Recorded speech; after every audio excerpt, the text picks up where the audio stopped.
Hello guys, welcome back to my channel. My name is CA Akanksha Goel and I'm here to teach you all about accountancy.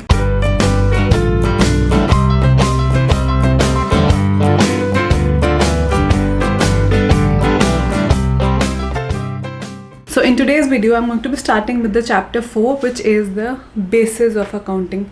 किस basis पे हम accounting करते हैं? So the most significant function of accounting is to determine profit earned or loss incurred by a business during an accounting period. Profit earned or loss incurred by the business can be determined either by cash basis of accounting or accrual or mercantile basis of accounting. दो basis of accounting है हमारे पास. यह है हमारा cash basis and दूसरा is हमारा accrual, और it is also called as the mercantile basis of accounting.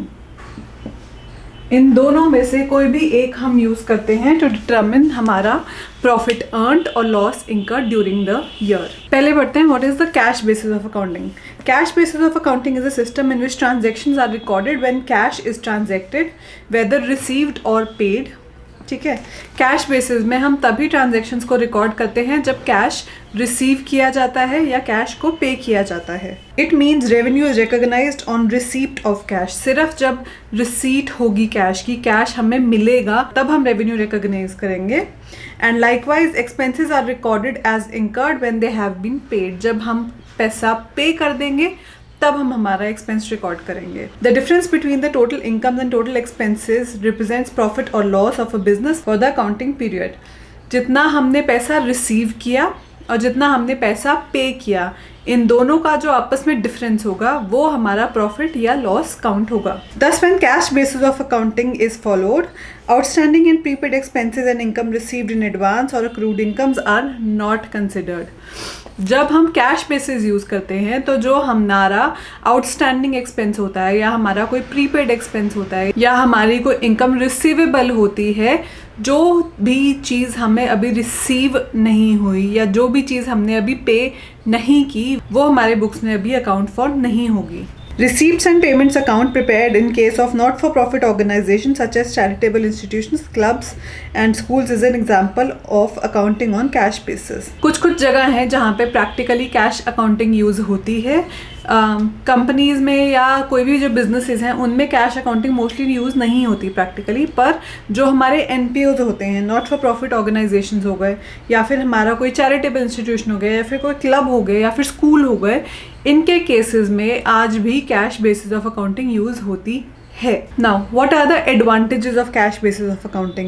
Advantages of cash basis of accounting are: it is a simple basis of accounting as adjustments for outstanding expenses, prepaid expenses, accrued income and income received in advance is not made. बहुत simple सा system है. जैसे जैसे पैसा receive होगा या जैसे जैसे हम पैसा पे करेंगे वैसे वैसे ही हम अकाउंटिंग करेंगे. कोई भी प्रीपेड या आउटस्टैंडिंग या अक्रूड, इन सारी इनकम्स या एक्सपेंसेस को अकाउंट फॉर करने की जरूरत नहीं है. तो इट इज़ वेरी सिंपल, इसमें कोई भी कॉम्प्लिकेशन है ही नहीं. This approach is more objective as very few estimates and judgements are required. कोई एस्टिमेट्स नहीं चाहिए, कोई जजमेंट्स नहीं चाहिए.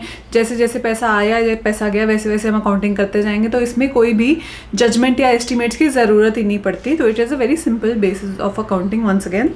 And this basis of accounting is suitable for those enterprises where most of the transactions are on cash basis. जो ऐसी enterprises हैं, जो ऐसी एंटिटीज़ हैं जहाँ पे ज़्यादातर कैश ही यूज़ होता है, उनके लिए बहुत ही सिंपल और बहुत ही ईजी सा बेसिस है अकाउंटिंग करने के लिए. अब आते हैं what are the disadvantages of cash basis of accounting. अब एडवांटेजेस हैं तो कुछ डिसएडवांटेजेस भी होंगी ना. सो हमारी पहली डिसएडवांटेज कहती है it does not give a true and fair view of the profit और loss and the financial position of an enterprise because it ignores outstanding and prepaid expenses and accrued income and income received in advance. Obviously सारे खर्चे या सारे incomes record नहीं हो रही. जो outstanding है या जो प्रीपेड है या जो अक्रूड है या फिर जो एडवांस में हमें मिली हैं, उनको तो हम इग्नोर ही कर रहे हैं ना. तो अगर हम इग्नोर कर रहे हैं तो प्रॉपर अकाउंटिंग नहीं हो रही, तो इससे ट्रू एंड फेयर व्यू नहीं मिलेगा हमारा. एंड जो फाइनेंशियल पोजीशन है वो भी प्रॉपर हमें पता नहीं चलेगी हमारी कंपनीज की. It does not follow the matching principle of accounting. Matching principal जो होता है हमारा अकाउंटिंग का, वो फॉलो नहीं करता. मैचिंग प्रिंसिपल हमारा कहता है कि हमें इस साल के सारे रेवेन्यूज और इनकम्स को मैच करना है हमारे खर्चों से। तो अगर हमारी सारी इनकम्स रिकॉर्ड नहीं हो रही, कुछ हम मिस कर रहे हैं ऑन द बेसिस कि वो आउटस्टैंडिंग है या प्रीपेड है या जो भी है, तो वो हमारी जो मैचिंग प्रिंसिपल है वो फॉलो होगा ही नहीं, क्योंकि हम हमारी सारी एंट्रीज को, सारे रिसीट्स और एक्सपेंसेस को मैच कर ही नहीं पाएंगे properly. And then this system does not distinguish between capital and revenue items and as a result there is no consistency in the profits of 2 years। क्योंकि हम सिर्फ कैश बेसिस पे अकाउंटिंग कर रहे हैं, तो हम इसमें से कोई भी कैपिटल या रेवेन्यू को डिफरेंशिएट नहीं कर रहे। उसकी वजह से क्या होगा कि इस साल हो सकता है हमें किसी और तरह से कैश रिसीव हो रहा है, अगले साल किसी और तरह से हो रहा है। सो एक कंसिस्टेंसी सी बनती ही नहीं है इस सिस्टम में, क्योंकि कोई सेट पैटर्न तो है नहीं कि हमें इसी पैटर्न में कैश रिसीव होगा। इसलिए it does not give you a true and fair view, क्योंकि बहुत सारे ऐसे प्रिंसिपल्स हैं अकाउंटिंग के जो इस सिस्टम में फॉलो हो ही नहीं रहे हैं। नेक्स्ट एक इलस्ट्रेशन दिया गया है। During the financial year 2018-19 Ashok had cash sales of 3,90,000 rupees and credit sales of 1,60,000 rupees. His expenses for the year were 2,70,000, out of which 80,000 is still to be paid. Find out Ashok's income for 2018-19 following the cash basis of accounting. अब as per this illustration हमारी जो sales हैं वो cash sales हैं हमारी 3,90,000 rupees, और जो हमारी क्रेडिट सेल्स हैं वो है 1,60,000 rupees। ठीक है, और जो एक्सपेंसेस हैं टोटल 2,70,000 रुपये हैं, out of which 80,000 still outstanding है, और जो बचा यानी कि 1,90,000 वो हमारे पे हुए हैं। इस इलस्ट्रेशन में हम चाहते हैं कि हमारा प्रॉफिट निकालिए based on the cash basis of accounting. Cash basis of accounting outstanding है, ये ऑलरेडी पेड है। कैश बेसिस कहता है कि सिर्फ जो चीज़ पे हो गई या जो कैश रिसीव हो गया वो ही हम अकाउंट फॉर करेंगे। तो as per the cash basis of accounting हमारा जो प्रॉफिट है वो ये वाली जो रिसीट है 3,90,000 रुपीज़, इसमें से हम जो हमने खर्चा पे कर दिया उसको हटाएंगे, तो हमारा जो प्रॉफिट आ जाएगा वो आएगा 2 लाख रुपीज़ प्रॉफिट। पर अगर हम नॉर्मल जो हमारा नॉर्मल सिस्टम ऑफ अकाउंटिंग है वो लेके चलें, तो उसके अकॉर्डिंग हमारा प्रॉफिट क्या आएगा, 3 लाख प्लस 160 हो गया आपका 5,50,000 टोटल सेल्स हो गई। ठीक है, एंड आपका टोटल खर्चा इतना हो गया। और अगर मैं मेरी टोटल सेल्स में से टोटल एक्सपेंसेस को कम कर दूं, इन दोनों को आपस में कम कर दूं, तो मेरा जो एक्चुअल प्रॉफिट है comes out to 2,80,000 rupees. As per the cash system मेरा जो प्रॉफिट है वो निकल रहा है 2 लाख रुपए, और as per my actual system जिसको मैं फॉलो करती हूँ मेरा प्रॉफिट निकल रहा है 2,80,000 रुपये। ठीक है, हमारी इलस्ट्रेशन में सिर्फ कैश बेसिस पूछा गया था, पर मैंने आपको दूसरा भी बता दिया जस्ट टू डिफरेंशिएट कि क्या फ़र्क पड़ता है कैश बेसिस से। नाउ अगला हमारा सिस्टम आ गया, what is the accrual basis of accounting. Accrual basis of accounting किसे कहते हैं? Under accrual basis of accounting, unlike under cash basis of accounting, income is recorded as income when it is earned और accrued. जैसे ही हमारी कोई income earn हो गई या हमारी इनकम अक्रू हो गई, हम तभी उसको रिकॉर्ड कर लेते हैं। For example, credit sale is recognised as sale irrespective of the fact whether amount has been received और नॉट। सेल हो गई, चाहे हमने उसे कैश पे किया चाहे क्रेडिट पे किया, चाहे हमें क्रेडिट का पैसा मिला या नहीं मिला, पर जब एंड जिस पॉइंट पे हमने वो सेल कर दी, हम उसको तभी सेल रिकॉर्ड कर लेंगे अपनी बुक्स में। Similarly, if an expense has been incurred but payment has not been made, it will be recorded as an expense. कोई खर्चा हो गया, मैंने कोई चीज़ लेनी थी, वो मैंने चीज़ ले ली, उसकी पेमेंट अभी की या नहीं की, इट डज नॉट मैटर।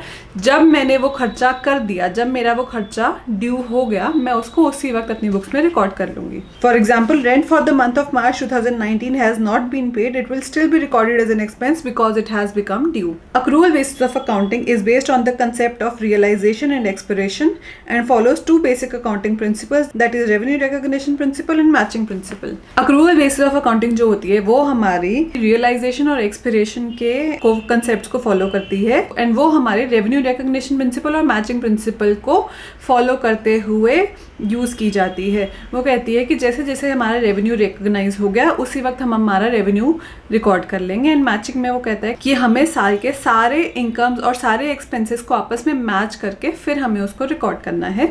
हमारा जो प्रॉफिट या लॉस निकलेगा वो सारे के सारे एक्सपेंसेस एंड सारे के सारे इनकम्स को मैच करके उनको आपस में डिफ्रेंशिएट करके फिर जो हमारा अमाउंट निकलेगा उसको हम प्रॉफिट या लॉस कंसिडर करेंगे। Thus Thus, under the accrual basis of accounting, outstanding and prepaid expenses are adjusted. Similarly, accrued income and income received in advance are recognized for ascertaining correct profit or loss for the accounting period. Accounting period के दौरान हमारे जो भी outstanding खर्चे हैं या हमारे कोई prepaid खर्चे हैं या हमारी कोई accrued income है या income received in advance है, उन सब को consider करने के बाद हम profit या loss निकालते हैं. Now, what are the advantages of accrual basis of accounting? It may be noted that the Companies Act 2013 requires companies to follow accrual basis of accounting in maintaining the books of accounts.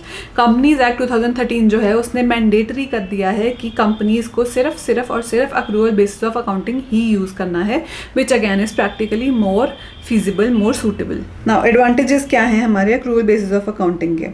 पहला है कि it is more scientific compared to cash basis of accounting and hence it is preferred by the accountants. Scientific system है, it makes more sense rather than using the cash basis of accounting. इसमें ज़्यादा sense बनती है कि जब जैसे आपका income या आपका खर्चा अक्रू हो गया आप उसको तभी रिकॉर्ड कर लेंगे. This basis of accounting shows a complete picture of financial transactions of the business as it takes into account the effect of all transactions relating to a period as well as adjustments like outstanding expenses, prepaid expenses, accrued income and income received in advance.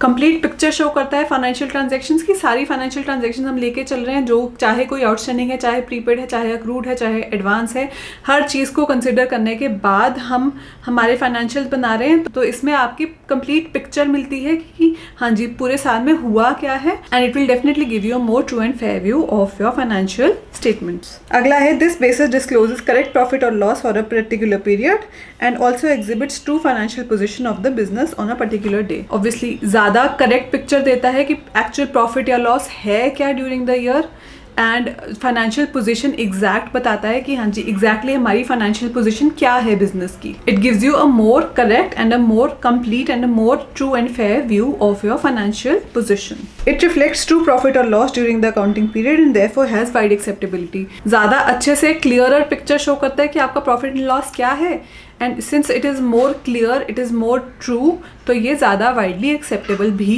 है. And last आपका point आ गया, it reflects true financial position at the end of the accounting period by adjusting outstanding expenses, prepaid expenses, accrued income and income received in advance etcetera.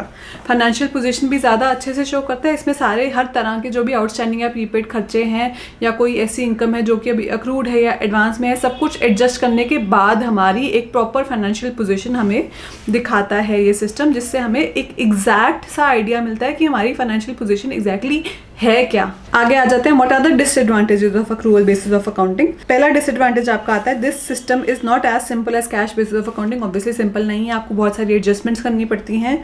This accounting process is too elaborate. बहुत लंबा चौड़ा process है, बहुत सारी adjustments होंगी, तो आपको उतनी ही कैलकुलेशंस करनी पड़ेंगी, उतनी ही नोट्स बनाने पड़ेंगे, उतना ही आपको सब कुछ देखना पड़ेगा. सब कुछ मद्देनजर रख के ही आप ये अकाउंटिंग करते हैं, तो it will obviously take a little bit more time and it is a little bit more elaborate. A quick appraisal of the profit and loss is not possible because many adjustments are required to ascertain the true financial position of the business. Obviously एक फटाफट से आप नहीं बता सकते कि इतना profit या इतना लॉस है, आप इतनी जल्दी असर्टन कर ही नहीं पाएंगे क्योंकि बहुत सारी एडजस्टमेंट्स हैं. पूरे साल में जितनी एडजस्टमेंट्स हुई हैं आपको उन सबको कंसिडर करके, उन सबको अकाउंट फॉर करके फिर आपको प्रॉफिट एंड लॉस निकालना पड़ता है. So it is not a very quick system of accounting. दूसरी इलस्ट्रेशन है taking the figures in illustration 1 find out the net income according to accrual basis of accounting. वो हम ऑलरेडी कर चुके हैं कि अगर हम अक्रूवल बेसिस यूज़ करेंगे तो हमारा प्रॉफिट कितना आएगा. अक्रूवल बेसिस में हम टोटल सेल्स लेके चलेंगे विच इज़ 5,50,000 एंड हम टोटल एक्सपेंसेस लेके चलेंगे, not just the paid ones but total expenses हमारे इतने हैं. तो इन दोनों का जो डिफरेंस है वो हमारा प्रॉफिट आएगा as per the accrual system of accounting. ये हमारा कैश बेसिस का जो प्रॉफिट आएगा and this is my profit according to the accrual basis of accounting. Now last topic इस चैप्टर का है what is the difference between accrual and cash basis of accounting. Differences क्या हैं, let's see क्या क्या topics हैं इसमें. सो अब आपके ये सारे पॉइंट्स आ गए जिनके बेसिस पे हम डिफरेंशिएट करेंगे between the cash system and accrual system of accounting. पहला आपका पॉइंट आ जाता है what are the nature of transactions. किस नेचर की ट्रांजैक्शंस हम रिकॉर्ड करते हैं. So under the accrual basis of accounting both cash and credit transactions are recorded. दोनों रिकॉर्ड करते हैं, कैश भी और क्रेडिट भी, और कैश बेसिस में हम सिर्फ कैश ट्रांजैक्शन रिकॉर्ड करते हैं. दूसरा आपका बेसिस आ गया प्रीपेड और outstanding expenses and accrued income और इनकम रिसीव्ड इन एडवांस. क्या करते हैं हम इन एक्सपेंसेस और इनकम्स का under the systems of accounting. Accrual basis में हम प्रीपेड एंड आउटस्टैंडिंग दोनों एक्सपेंसेस को अकाउंट फॉर करते हैं एंड सिमिलरली अक्रूड इनकम और इनकम रिसीव्ड इन एडवांस दोनों को अकाउंट फॉर करते हैं हमारी बैलेंस शीट में, प्रॉफिट एंड लॉस अकाउंट में। जबकि कैश बेसिस में इनमें से कोई भी अकाउंट फॉर नहीं होता, सिर्फ और सिर्फ जो कैश वाले हमारे खर्चे या कैश वाले हमारे इनकम्स हैं उनको ही अकाउंट फॉर करते हैं। सो प्रीपेड या outstanding expenses and accrued income और income received in advance account for नहीं होती under the cash basis of accounting. तीसरा आपका पॉइंट आ गया प्रॉफिट या लॉस। सो अक्रूवल बेसिस आपका जो होता है उसमें आपको करेक्ट आपका प्रॉफिट या लॉस पता चलता है, बिकॉज उसमें हर तरह की ट्रांजेक्शन चाहे वो कैश हो या क्रेडिट हो रिकॉर्ड हो रही है, दोनों रिकॉर्ड हो रही है, तो हमारी प्रॉपर अकाउंटिंग हो रही है, फुल अकाउंटिंग हो रही है, तो हमारे को जो प्रॉफिट या लॉस निकल के आएगा वो भी करेक्ट होगा। कैश बेसिस में जो भी हमारा प्रॉफिट या लॉस होगा वो करेक्ट नहीं होगा क्योंकि हमारे अकाउंट्स पूरे नहीं बन रहे हैं, तो जो भी हमारा प्रॉफिट या लॉस निकल के आ रहा है वो भी कंप्लीट नहीं होगा। सो इसलिए it is not exactly correct. तीसरा आपका बेसिस हो गया technical knowledge. Accrual basis of accounting requires technical knowledge as many adjustments like prepaid, outstanding, capital and revenue are required to be made. जो आपकी accrual basis of accounting है उसमें आपको technical knowledge चाहिए, अकाउंटिंग की proper knowledge चाहिए, क्योंकि आपको बहुत सारी एडजस्टमेंट्स करनी पड़ती हैं आपके अकाउंट्स में। जबकि कैश बेसिस में आपको ज़्यादा टेक्निकल नॉलेज नहीं चाहिए, सिर्फ जो जो रिसीव हो रहा है, जो जो पे हो रहा है वही आपको रिकॉर्ड करना है, तो उसमें कोई बहुत ज़्यादा आपको टेक्निकल नॉलेज नहीं चाहिए। पांचवा आपका पॉइंट आ गया legal position. Accrual basis of accounting is recognised by the companies act 2013 whereas cash basis is not recognised. Companies act 2013 जो है, जो जिसके बेसिस पे जो भी आपकी कंपनीज हैं वो अपनी अकाउंटिंग करती हैं, वो सिर्फ और सिर्फ अक्रूवल बेसिस को ही रिकॉग्नाइज करता है। According to the companies act 2013 सिर्फ अक्रूवल बेसिस जो है वो ही करेक्ट है। So companies have to mandatorily follow the accrual basis and according to companies act 2013 cash basis is not correct and hence it is not recognised by them. Six आपका point आ गया acceptability. Acceptability क्या है दोनों basis की? Accrual basis of accounting is more acceptable in businesses as it reveals correct income and expense besides assets and liabilities. Cash basis is not acceptable as it does not reveal the required information। Clear है? Proper information हमें accrual basis में ही मिल रही है। Proper आपके expenses कितने हैं, income कितनी है, आपके एसेट्स कितने हैं, लायबिलिटीज कितनी है, अक्रूवल बेसिस ही आपको प्रॉपर इन्फॉर्मेशन देता है, hence it is more acceptable. And cash basis में आपको प्रॉपर इन्फॉर्मेशन नहीं मिल रही, प्रॉपर खर्चे या आपके इनकम रिकॉर्ड नहीं हो रही, हेंस आपकी जो बैलेंस शीट है, आपकी फाइनेंशियल पोजीशन है वो भी उतनी रिलायबल नहीं होगी, क्योंकि सिंस प्रॉपर अकाउंटिंग हो ही नहीं रही, हेंस आपको फाइनेंशियल पोजीशन भी प्रॉपर पता नहीं चलती। So cash basis is not really acceptable. अगला पॉइंट आपका आ गया रिलायबिलिटी। रिलायबिलिटी कितनी है दोनों सिस्टम्स की?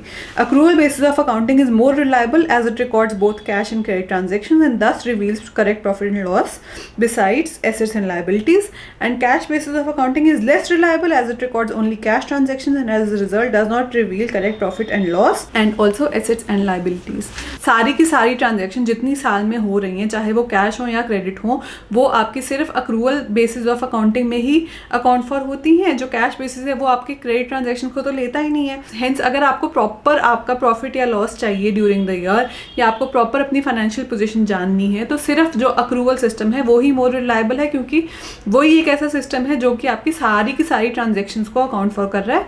Whereas cash system is not reliable, क्योंकि उसमें सिर्फ कैश ट्रांजैक्शंस हो रही हैं, तो हो सकता है आपकी आधी से ज़्यादा ट्रांजैक्शंस तो अकाउंट फॉर ही नहीं हो रही। हेंस आपका प्रॉपर प्रॉफिट एंड लॉस या आपकी प्रॉपर फाइनेंशियल पोजीशन पता चलेगी ही नहीं under the cash basis, hence it is not reliable. And then last आपका पॉइंट आ गया सूटेबिलिटी। सूटेबिलिटी किसके लिए है दोनों बेसिस ऑफ अकाउंटिंग की? Accrual basis of accounting is suitable for businesses as it requires information that is complex.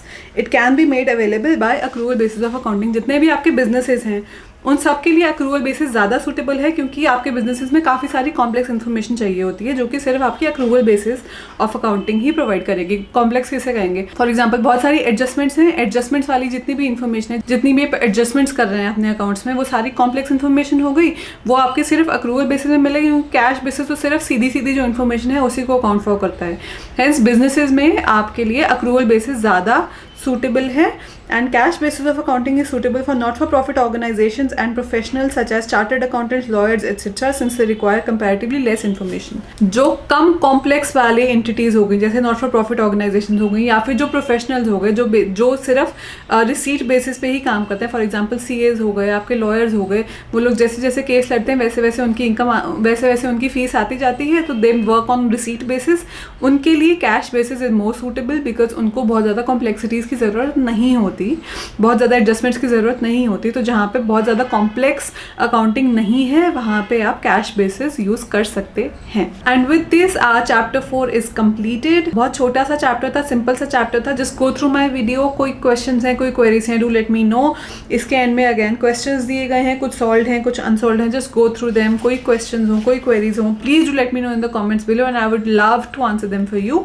Next chapter में हम चैप्टर 5 शुरू करेंगे which is our accounting equation. अगर मेरा पढ़ाने का तरीका समझ में आ रहा है and I am making accountancy simpler for you, please do subscribe to my channel. It does not cost you a thing but means a lot to me. So thank you once again and I'll see you guys in my next video.